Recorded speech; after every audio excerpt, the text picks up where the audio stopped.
روزہ کیوں رکھا جاتا ہے؟ اس کا مقصد کیا ہے؟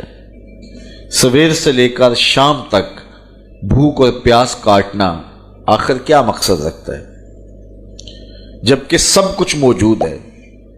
یہ خوراک بچاؤ مہم تو ہے نہیں، بلکہ ان دنوں کے اندر مومن کا رزق بڑھ جاتا ہے، رزق میں اضافہ ہو جاتا ہے، اخراجات زیادہ ہوتے ہیں۔ تو پھر جب اخراجات بھی زیادہ ہوتے ہیں، خوراک بھی وافر ہوتی ہے، تو پھر سویر سے لے کر شام تک بھوک کاٹنے کا کیا مقصد ہے؟ اللہ تعالیٰ جل شانہ جو اتنا پیار بندے سے کرتا ہے، وہ کیوں گوارا کرتا ہے کہ میرا بندہ اتنی بھوک کاٹے، اتنی پیاس کاٹے؟ ایک ماں گوارا نہیں کرتی کہ میرا بچہ بھوکا رہے، پیاسا رہے۔ بچہ بھوکا ہو تو ماں تڑپنے لگ جاتی ہے، اور اس کی بھوک مٹانے کے لیے اسے کسی کے گھر میں جا کے مزدوری کرنی پڑے، کسی دہلیز سے جا کے مانگنا پڑے، وہ اس کا پیٹ بجھانے کے لیے سب کچھ کر گزرتی ہے، اور وہ ہر دکھ جھیل لیتی ہے کہ میرا بیٹا کوئی تکلیف نہ سہے، میری اولاد کوئی دکھ نہ سہے۔ تو اولاد کے لیے ماں کے جذبات ہم دیکھتے ہیں، اور ان مراحل سے ہم گزرتا ہوا زمانے کو دیکھتے ہیں۔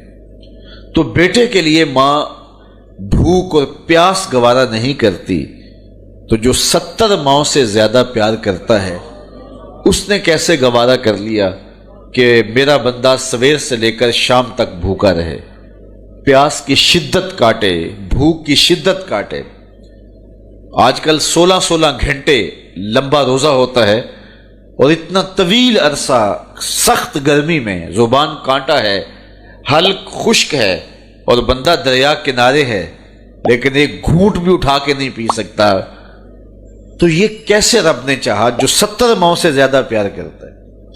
ماں تو اس لیے پیار کرتی ہے نا کہ اس نے بیٹے کو جنم دیا ہے، اور اتنا پیار کرتی ہے کہ دنیا کے کسی ترازو پہ ماں کے پیار کو تولا نہیں جا سکتا۔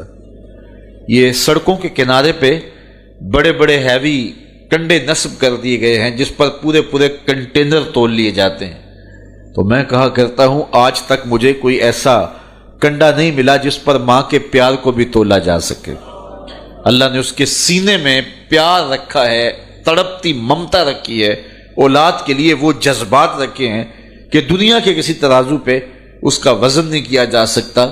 پھر دوسری بات، آج بازار جائیں تو کوئی شے بھی آپ کو خالص نہیں ملتی، لیکن ماں کا پیار آج بھی کھرا ہے، ماں کا پیار آج بھی سچا ہے، اولاد کے لیے اس کے جذبات آج بھی جو ہیں وہ بالکل کھرے ہیں۔ اولاد کا پیٹ پالنے کے لیے کسی کے گھر کے برتن مانجنے پڑے تو ماں اس سے بھی گریز نہیں کرتی۔ شہر میں آ کر پڑھنے والوں بھول گئے ہو، کس کی ماں نے کتنا زیور بیچا ہے۔ مائیں اولادوں کے لیے کیا کیا پاپڑ نہیں بیلتی، کیا کیا دکھ نہیں سہتی، خود گیلے بستر پہ لیٹ جاتی ہیں اور بیٹے کو خشک جگہ پہ لٹاتی ہیں، اور اذیت سہتی ہیں، دکھ سہتی ہیں، خود پیاس اور بھوک برداشت کر لیتی ہیں، لیکن اولاد کو جو ہے وہ بھوک اور پیاس ان کی برداشت نہیں کر پاتی ہیں۔ یہ ان کے سینے میں اولاد کا پیار ہے۔ تو اولاد کے ساتھ ماں باپ کو اتنا پیار کیوں ہے؟ تو اس کا جواب ایک ہی ہے، اس لیے کہ ماں نے بچے کو جنم دیا ہے۔ تو اس جملے پہ آپ کی توجہ چاہوں گا، جس نے جنم دیا ہے وہ اتنا پیار کرتی ہے، تو جس نے خلق کیا ہے وہ کتنا پیار کرتا ہو۔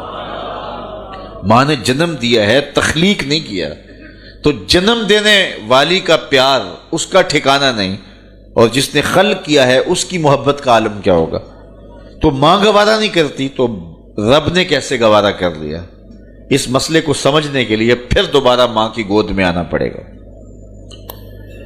بیٹا بیمار ہو گیا، ماں اٹھا کے اس کو ڈاکٹر کے پاس لے گئی۔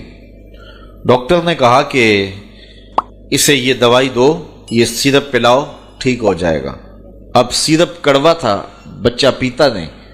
ماں نے اس کو زبردستی لٹایا، اس کا منہ کھولا، اور سختی سے اس کے منہ کے اندر کڑوے سیرپ کے چمچ انڈھیل رہی ہے۔ کیا ماں صفاق ہو گئی؟ ماں کا پیار چھن گیا؟ اس کی ممتا کہیں رخصت ہو گئی؟ وہ جو بیٹے کی آنکھ میں ایک آنسو بھی گوارا نہیں کرتی تھی، تڑپ جاتی تھی، بیٹا چیخ رہا ہے، رو رہا ہے، ماں زبردستی اس کا منہ پکڑ کے کڑوا سیرپ اس کے حلق میں ٹپکا رہی ہے، تو اس کا جواب یہ ہے کہ ماں سفاک نہیں ہوئی، ماں ظالم نہیں ہوئی، اس کی ممتا نہیں چھنی، بلکہ بیٹا نہیں جانتا، ماں جانتی ہے، یہ چند لمحوں کی کڑواہٹ ہے، چند گھڑیوں کی تکلیف ہے، اس کا نتیجہ شفا کی صورت میں برآمد ہوگا۔ ماں کی نظر اس تڑپنے پہ نہیں، جو اس کا نتیجہ ہے ماں کی نگاہیں اس پہ لگی ہوئی ہیں، اور بیٹے کے پیار کی وجہ سے وقتی طور پہ اس کا یہ تڑپنا وہ گوارا کر دیتی ہے۔ جو 70 ماؤں سے زیادہ پیار کرتا ہے وہ جانتا ہے یہ چند لمحوں کی بھوک اور پیاس ہے، لیکن نتیجہ بڑا خوبصورت ہے، لعلکم تتقون، تقوی کا نور نصیب ہو جائے گا۔